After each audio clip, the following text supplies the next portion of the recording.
I see it now. This day has made it all too clear. You're better than me, Kakarot. You are the best. At the ending of Dragon Ball Z, there was a moment when Goku was fighting against Kid Buu where Vegeta had a major revelation. And this revelation was the fact that Vegeta openly admitted that Goku was a better fighter than he was. So the question is Vegeta actually out of character? So let's get started. So to start off, Geekdom, what is your initial opinion on this discussion as a whole? Because you expressed some of your opinions about this recently in that alternate ending to Dragon Ball Z.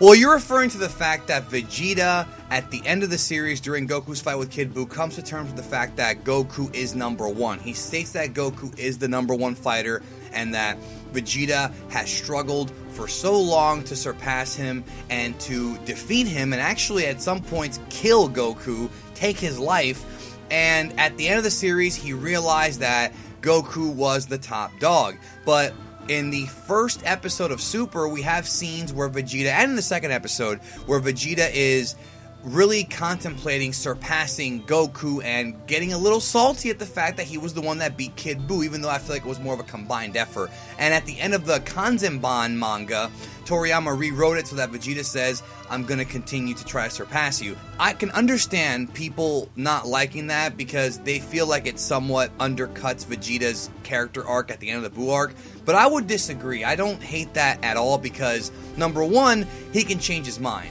And the Battle of Gods arc takes place roughly 4 years after the end of the Buu arc, and you could easily just think and say that Vegeta's been dwelling on this for a long time. And he wants to be not just the strongest fighter, but also the strongest Saiyan ever, and Goku's the only other pure-blooded Saiyan that still lives. You know, in Universe 7, that is. Obviously, Universe 6 is a different story. By the way, guys, just to add a little quick point, this is not counting Tarble if you want to count him. No, we're not counting it just in Super, like what we've seen in Super, the main guys. So, I think he sees Goku as a person he can work with to get stronger. That's the way I've always seen it.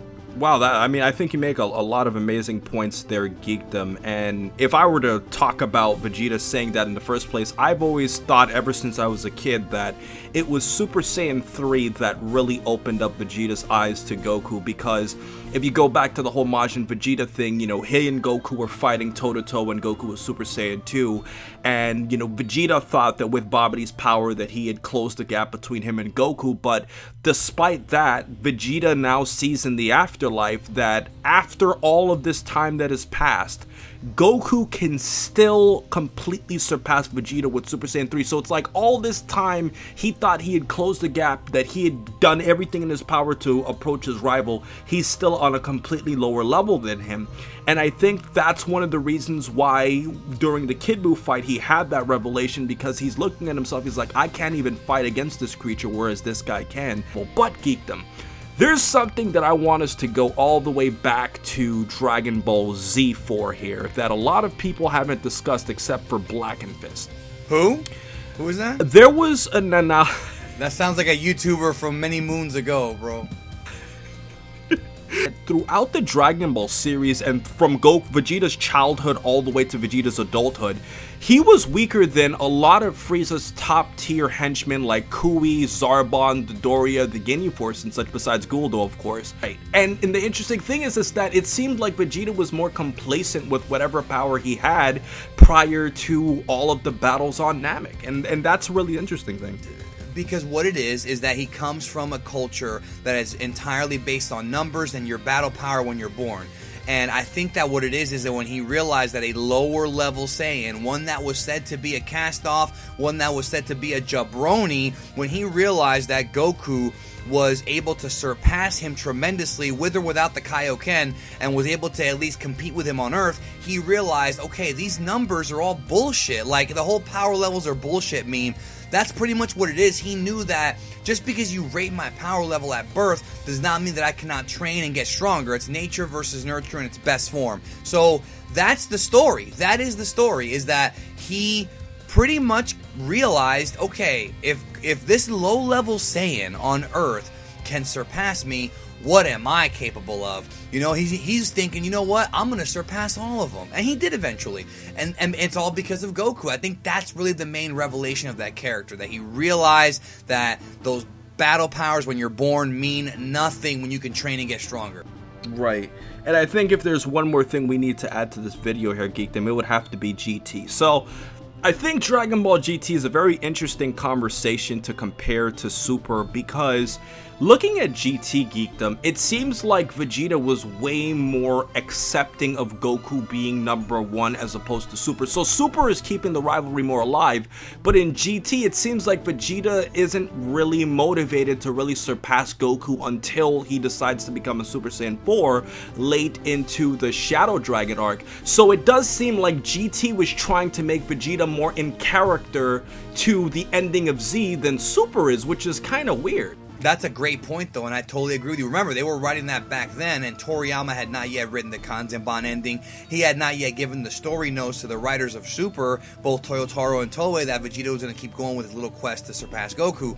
So they just took what they saw at the end of the Z arc, or the Z saga, Dragon Ball Z, and were like, okay, let's just do it. Because if you think about it, when he wanted to become a Super Saiyan 4, it was more so out of necessity. They knew that they had to get stronger to fight against these evil dragons, and he knew that he could help. And he knew that if Goku can achieve this power, so can I. And he had Bulma help him, which some people think was a very kind of a bitch move. I don't think it was, but I feel like that's what happened, that it was more so because he actually wanted to save the Earth and not be wiped out by the evil dragons versus him just wanting to surpass Goku. That's the way I always saw it.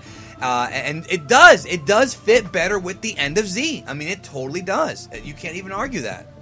Right, and I think the interesting thing about the whole GT arc in general is that Vegeta's body was being used as an evil ploy for Baby against Goku. So, in a way, Goku did kind of fight Vegeta all over again, albeit Vegeta was possessed. So I think GT was kind of bringing up that whole Goku versus Vegeta theme, where it's like, okay, can Goku defeat Vegeta with another person amplifying his power even more? And with some assistance, Goku was able to even do that. So I think ultimately Vegeta has always been like a test for Goku's abilities. And I think ultimately my consensus on all of this conversation is that I don't think Vegeta is out of character in Super. I think he always wants to train. However, I do think if you go with Dragon Ball GT, it definitely seems like they were following more of the ending of Z, as in the ending of Z, Vegeta even mentions that there was no point of participating in a tournament because he thought Goku was going to win it all by himself. So I all think this is an interesting conversation. But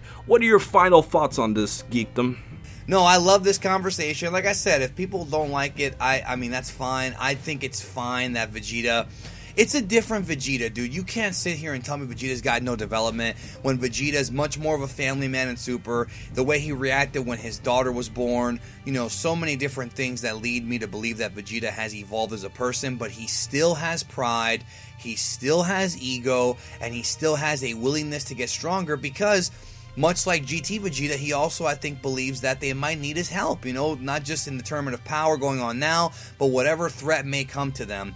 Plus, in the Goku Black arc, you can tell that he was enjoying beating up Goku Black, but when that one episode where he's whooping his ass and he's like, you're just a counterfeit Saiyan, that's more of his pride. Like, you don't understand, like, you're disrespecting my race and you're disrespecting Kakarot, which even though that's not his... he doesn't want to kill Kakarot anymore. He has a lot of respect for Kakarot, and I think that's where things have changed. That he has respect for Goku.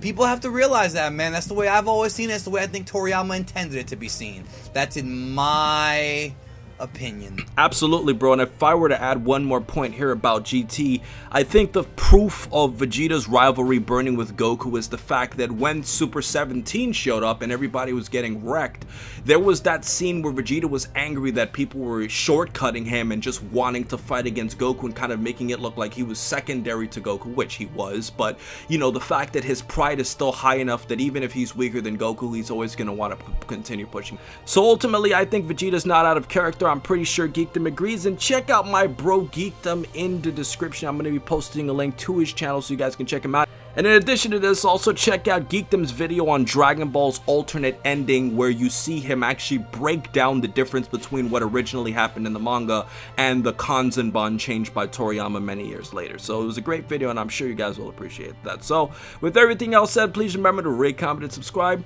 And remember, as I always say, to have a great day, guys.